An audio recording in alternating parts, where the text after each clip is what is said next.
How you doing, everyone?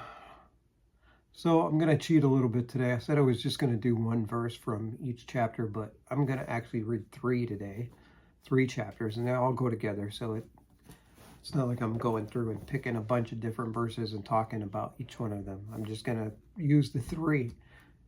Chapter 7 in Proverbs is, most of the chapter warns against the dangers of adultery and temptation.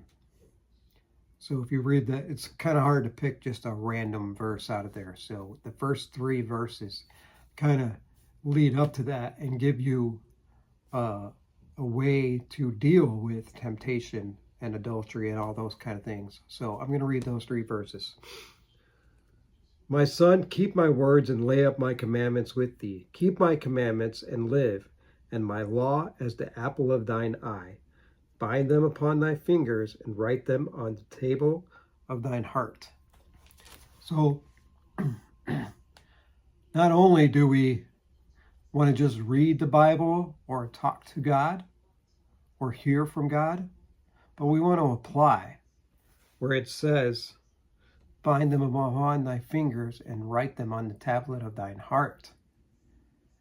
In order to live a good life and, for sure, come against temptation and things that might come up that, there's a lot of things in the world that look good.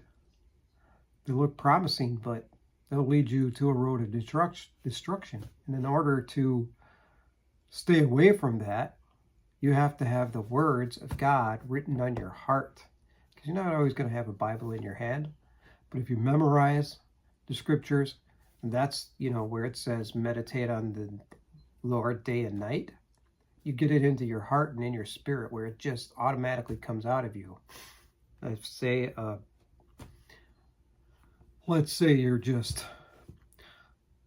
playing around on Instagram and then you see, I don't know how this works anymore because I haven't had Instagram in years, but I have heard about OnlyFans.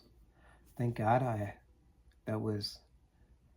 came around after I left social media.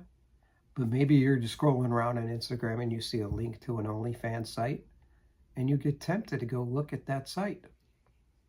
Well, there's things in the Bible, things that if you're connected to God, that will tell you you shouldn't do that. I mean, you'll remember Joseph. Joseph fled away from temptation. Paul says in one of the epistles to flee from temptation. Flee your youthful lusts. Going to look at some naked girl on the internet, that's a youthful lust. So all you have to do is flee from it. And if you're remembering the words and you're staying connected to God and you have it written on the tablet of your heart, it'll be a reminder to you to stay away from those things, and it will help you live a much better life of integrity. So I hope this blesses you. I will see you tomorrow, and have a good night.